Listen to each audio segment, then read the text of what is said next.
Hello दोस्तों, नमस्कार। स्वागत है आपका एक नई वीडियो में।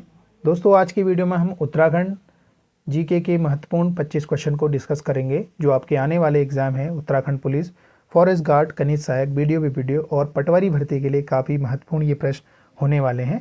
तो वीडियो में आप अंत तक जरूर बने रहेगा। तो चलिए आज की इस वीडियो की शुरुआत करते हैं और आज के पहले प्रश्न की ओर चलते हैं। पहला प्रश्न है, निम्न पुरापाषाण काल का प्रमुख उपकरण है।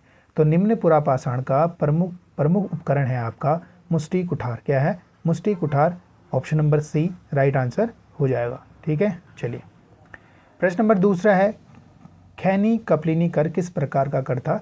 तो खैनी कपलिनी कर आपका एक प्रकार का बेगार कर था। कैसा कर था ये? बेगार कर हुआ करता था। और किस काल में लिया जाता था? तो चंद शासन काल में इस कर को लिया जाता था, याद रखेंगे। चलिए अगला प्रश्न है आपका, कूली बेगार आंदोलन सर्वप्रथम कहाँ से शुरू हुआ। तो कूली बेगार आंदोलन सर्वप्रथम शुरू होता है खत्याड़ी गांव से। कहाँ से शुरू होता है? खत्याड़ी गांव अल्मोड़ा से शुरू होता है। ठीक है, याद रखेंगे कहाँ से शुरू हुआ था? खत्याड़ी गांव से शुरू हुआ था।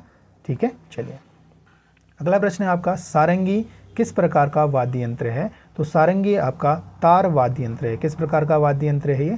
तार वाद्य यंत्र है, याद करेंगे। चलिए प्रश्न नंबर 5वां है, लेथाप नामक स्थान पर किस रंग के शैलाश्रयी प्राप्त हुए हैं। तो लेथाप से हमें लाल रंग के शैलाश्रयी प्राप्त होते हैं। किस रंग के प्राप्त होते हैं? लाल रंग के प्राप्त होते हैं, याद रखेंगे। चलिए अगला प्रश्न आपका, तुंगनाथ किस पर्वत के शिखर पर स्थित है। तो तुंगनाथ मंदिर आपको बताना है किस पर्वत के शिखर पर स्थित है। तो ये है आपका चंद्रशिला पर्वत पर। किस पर्वत पर है? चंद्रशिला पर्वत पर स्थित है आपका तुंगनाथ मंदिर। चलिए अगला प्रश्न आपका, सिरमौली का किला कहाँ स्थित है। तो सिरमौली का किला स्थित है आपके लोहाघाट में। कहाँ स्थित है?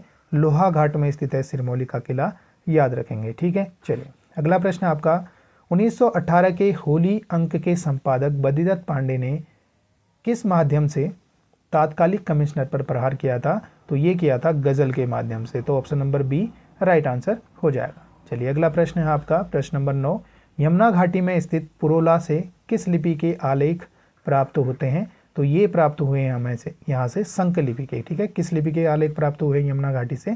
संक लिपि के आलेख प्राप्त हुए हैं। Option number B right answer हो जाएगा। प्रश्न नंबर 10 है, किसान रत्न सम्मान कब से शुरू किया गया। तो किसान रत्न सम्मान की शुरुआत होती है 2010 से। कब से शुरू होती है?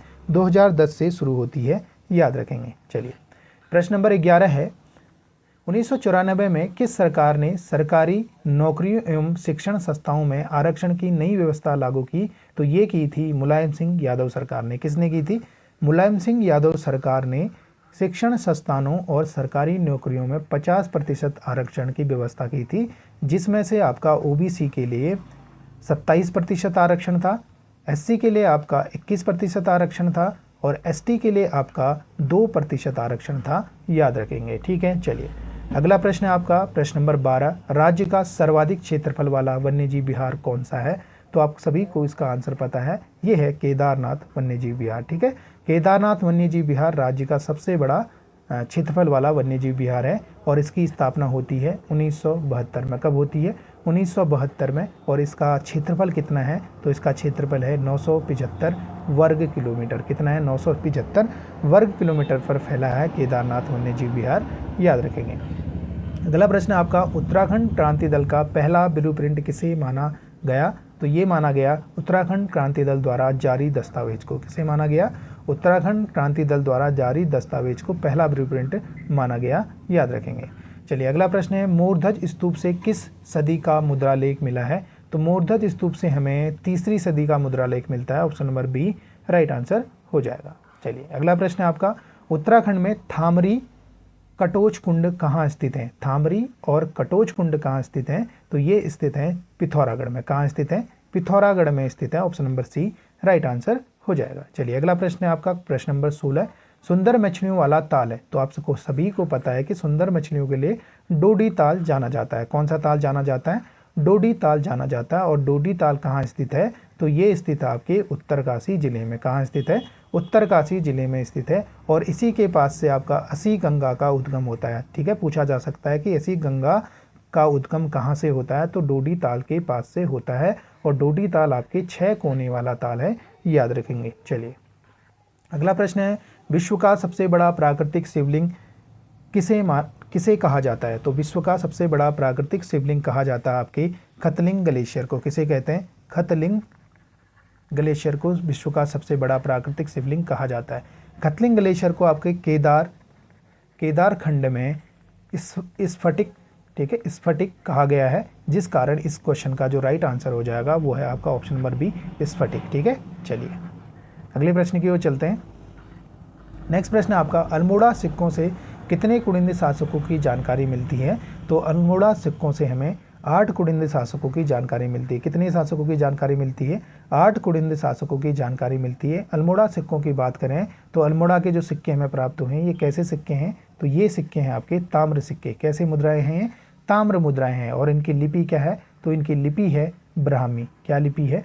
ब्राह्मी लिपि है, याद रखेंगे। चलिए अगला प्रश्न आपका, हीरामणि ग्लेशियर कहाँ स्थित है? तो हीरामणि ग्लेशियर आपके पिथौरागढ़ जिले में स्थित है। Option number D right answer हो जाएगा। चलिए अगला प्रश्न आपका, दूधातोली श्रृंखला से निम्न में से कौन सी नदी नहीं निकलती है? आपको बताना है कि दूधातोली से कौन सी नदी नहीं निकलती है। आटागाड़, पूर्वी नयार, ऊनो या हनुमान गंगा?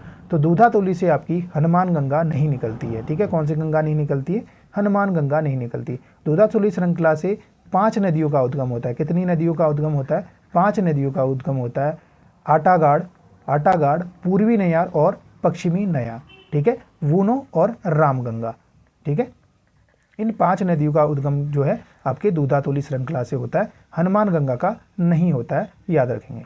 चलिए अगला प्रश्न आपका, प्रश्न नंबर 21, उत्तराखंड में निम्न में से किस झील की तलहटी में स्लेट की चट्टानें हैं? तो आपसे पूछा गया है कि किस झील की तलहटी में हमें स्लेट की चट्टानें मिलती हैं? तो ये मिलती हैं सिद्धताल में। किस ताल में मिलती हैं? सिद्धताल से मिलती हैं। और सिद्धताल कहाँ है? तो ये है चमोली जिले में। कहाँ है? चमोली जिले में स्थित है, याद रखेंगे। ठीक है, चलिए प्रश्न नंबर 22 है, लाखा मंडल स्थित ध्वस्त शिलालेख किस वंश के हैं? तो लाखा मंडल जो ध्वस्त शिलालेख हैं ये हैं छांगलेस वंश के। किसके हैं? छांगलेस वंश के हैं। Option number B right answer हो जाएगा। चलिए अगले प्रश्न की ओर चलते हैं। प्रश्न नंबर 23 है, उत्तराखंड में किस श्रेणी के पर्वतों में जीवाश्म का अभाव पाया जाता है? तो आप सभी को पता होगा कि जीवाश्म का अभाव हमें लघु हिमालय क्षेत्र में मिलता है। ठीक है, लघु हिमालय में हमें जीवाश्म का अभाव मिलता है, याद रखेंगे। चलिए अगला प्रश्न है प्रश्न नंबर 24, श्रीकंठ पर्वत की ऊंचाई कितनी है? श्रीकंठ पर्वत की ऊंचाई आपसे पूछी गई है, तो इसकी ऊंचाई है 6728 मीटर। 6728 मीटर आपकी श्रीकंठ पर्वत की ऊंचाई है। और श्रीकंठ पर्वत है उत्तरकाशी जिले में। ठीक है, कहाँ है? उत्तरकाशी जिले में आपका श्रीकंठ पर्वत है, याद रखेंगे। चलिए नेक्स्ट प्रश्न की ओर चलते हैं। प्रश्न नंबर 25 और आज का अंतिम प्रश्न है, किसने इस काशीपुर में प्रेम सभा की स्थापना की थी? तो काशीपुर में प्रेम सभा की स्थापना करते हैं पंडित गोविंद बल्लभ पंत। कौन करते हैं? पंडित गोविंद बल्लभ पंत प्रेम सभा की स्थापना कहाँ करते हैं? काशीपुर में करते हैं, ये याद रखेंगे। ठीक है, तो दोस्तों ये थे आज के महत्वपूर्ण 25 क्वेश्चन। आपको ये प्रश्न कैसे लगे आप हमें कमेंट करके बताएंगे। तो फिर मिलते हैं आपसे नेक्स्ट वीडियो में। धन्यवाद।